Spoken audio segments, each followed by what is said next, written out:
सकाळ मित्रांनो, आता वाजल्यात सकाळचे 4:45. आत्ताच फ्रेश चालू आहे. बॅगा आम्ही आमच्या टेम्पोमध्ये टाकल्या. आता थोडी चाय पिऊन तुम्हाला मी काकड आरती दाखवतो. तर त्याला भेटू मग काकड आरतीला.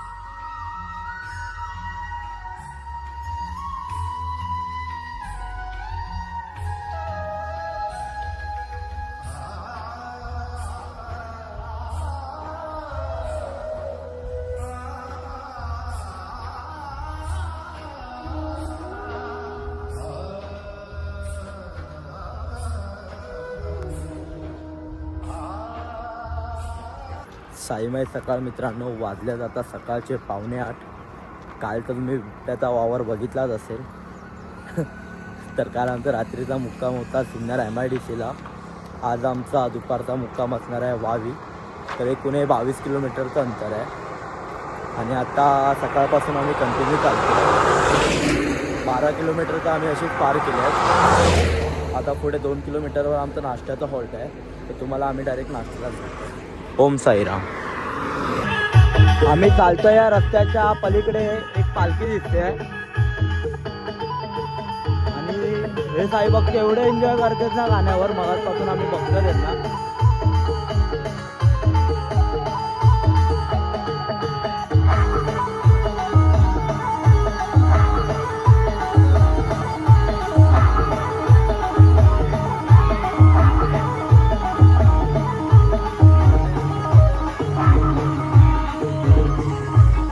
यांनी तर भरपूर एन्जॉय केला आहे, पण आम्हाला आज खूप चालायचं आहे. आजचा हॉल्ट खूप म्हणजे खूप जास्तच लांब आहे.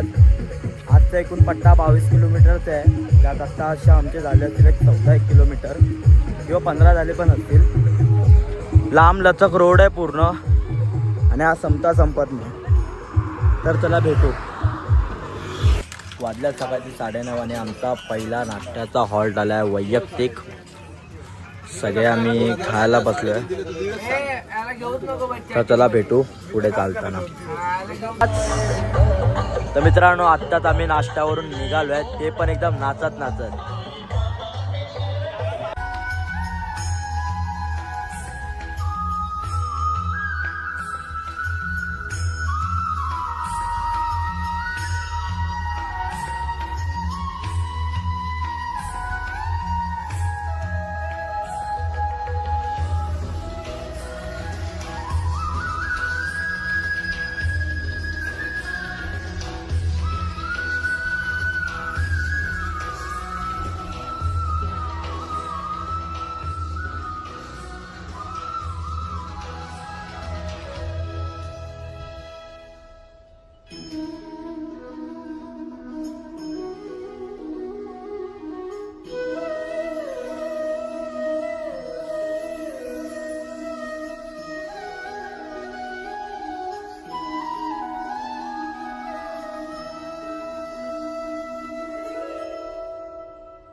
वाजले आता दुपारचे 4. आत्ताच आम्ही आमच्या दुपारच्या हॉल्टवरून निघालो आहे पुढच्या प्रवासासाठी. आजचं अंतर खूप जास्तच कमी आहे, 11 किलोमीटरच आहे. आणि आपल्याला भेटले आहेत वागेश्वरी शाखेचे साई भक्त संजय शिवाजी जाधव. त्यांचं सिद्धी साई दिंडीबद्दल असलेलं प्रेम आपण ऐकून घेऊया. ओम साईराम. एकदा वारी म्हटलं आणि आपण एकदा वारीमध्ये चालायला सुरुवात केली की आपण बाबांचे झालो. दुसरी गोष्ट कशी आहे, सिद्धी दिंडी आहे त्याचप्रमाणे आपल्या अनेक दिंड्या आहेत आणि त्या दिंड्यामध्ये चालणारे असंख्य साई भक्त आहेत. बाबांची सर्वांवरती समान कृपा आहे, परंतु आपल्यावरती काही अशी वेगळी कृपा पाहिजे तर आपल्याला काहीतरी वेगळं करावं लागेल. त्याप्रमाणे आपल्या शाखेचे भरत पालांडे साहेब कुठलाही प्रसंग असला तरी पहिला त्यांना हाक मारतात. मग ते कुठल्याही परिवाराला आपला परिवार समजून ते सेवा देत असतात. खरोखर किती जरी वाजले, 4 वाजले, रात्री 5 वाजले तरी ते हॉस्पिटलमध्ये हजर असतात. त्या परिवाराला आपला परिवार समजून अशी सेवा करतात. म्हणजे ही सेवा अशी आहे की देवाने काय लिहिलेलं असेल ना तर ते सुद्धा खोडून त्याला काहीतरी देवाला चांगलं लिहायला लागतं त्यांच्याबद्दल. दुसरा उदाहरण असं आहे की आपण म्हणतो की वाल्ल्याचा वाल्मिकी झाला. आपले साई भक्त सुभाष राणे हे असे आहेत की त्यांचा घराणा हा चाकू सूर्याचा होता, परंतु आज ती शिर्डीमध्ये साई म्हणजे कीर्तन सांगत आहे, साईबाबांची महिमा सांगत आहेत. म्हणजे असं वाल्ल्याचा वाल्मिकी झालेला आम्ही बघितलेला आहे. आणि खरोखर आता आपण म्हणू की ही सेवा आपल्याला जमणार नाही, कुठलीही सेवा करा, पण आई वडिलांची जर आपण सेवा केली तर खरोखर म्हणजे ह्या सेवा करण्यासाठी देवाने काही लोकांना निवडलेलं असतं. परंतु एवढं तर आपण करू शकतो की आपल्या आई वडिलांची सेवा करून परमार्थ साध्य करू शकतो. ओम साईराम. ओम साईराम. खूप चांगलं काकाने अनुभव सांगितला. त्यांचा अनुभव सिद्धीच्या दिंडीमध्ये खूप दांडका आहे. धन्यवाद काका. ओम साईराम. ओम साईराम. नमस्कार. ओम साईराम. मी सूरज सुंदर नलावडे वाघेश्वरी शाखेचा एक साई भक्त, या सिद्धीसाई दिंडीचा एक साई भक्त. सिद्धीसाई दिंडीचं 42वं वर्ष. सिद्धीसाई दिंडीत असंख्य साई भक्त घडले आणि या दिंडीने घडवले. या दिंडीचं ब्रीद वाक्य आहे, जन्मास यावे परी एकदा शिर्डीशी चालत जावे आणि जीवन व्यसनमुक्त असावे. मुंबापुरीतील अख्ख्या महाराष्ट्रातील असंख्य दिंड्या साईवारी पायवारी करून साईंच्या भेटीला जातात. पण या दिंडीचं एक वैशिष्ट्य आहे, इथे आलेला एक साई भक्त तो सर्व व्यसन सोडून त्यांचं जीवन व्यसनमुक्त करून टाकतो, असा या दिंडीचा उद्देश आहे. मी सर्वांना विनंती करतो की पायीवारी काय असते ते अनुभवण्यासाठी सिद्धीसाई दिंडी हापकिनपराळ मुंबई इथे येऊन आपण एकदा तरी पाय वारी करावी. जन्मास यावे परी एकदा शिर्डीचं चालत जावे आणि जीवन व्यसनमुक्त असावे, हा व्यसनमुक्तीचा संदेश घेत ही पायवारी करावी. धन्यवाद. ओम साईराम. ओम साईराम.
आणि हा समृद्धी महामार्ग आहे जो की आमच्या शिर्डीच्या वाटेवरच आहे. खास बघायला आलेलो. तर त्याला भेटू पुढच्या हॉलला बेलबत्त्याला. ओम साईराम. उद्या शिर्डीला आम्ही पोचणार आहे. तत्पूर्वी भाई आपला फुल चिकना होत आहे, एकदम क्लीन शेव. गावात भेटलाय कोण बिबट्या बघायला येणार याला. मी काय बोलतो, लग्न झाल्या तू आता कोणाला तोंड टाकवायला चाललं शिर्डीमध्ये. बायकोनी पोरवला हेच बायकोनी पोरं ओळखली पाहिलं 7 दिवसात विसरले असतील. चल. आणि भाई आमचा ऑस्ट्रेलियन भाव, हा भाई इकडे 10 वर्षापूर्वी आलेला. हा राहायला होता ऑस्ट्रेलियाला आणि हा आत्ता बाबांच्या सेवेमध्ये एवढा मग्न झालाय की तो आता इथेच राहिलाय. ओम साईराम. यस. भेटू पुढे. मित्रांनो आम्ही निघालो होतो नाश्त्याच्या हॉल्टवरून. तर आम्ही 5 जणच होतो, मी, राज, क्रिश आणि अन्नू होता आमच्यासोबत. तर आम्ही चालत चाललो होतो. मी हनुमान चालीसा लावलेली.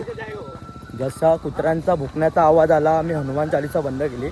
तेवढ्यात एक वाघाच्या डरकाळीसारखा आवाज आला. आम्ही 300 मीटरच पुढे होतो फक्त.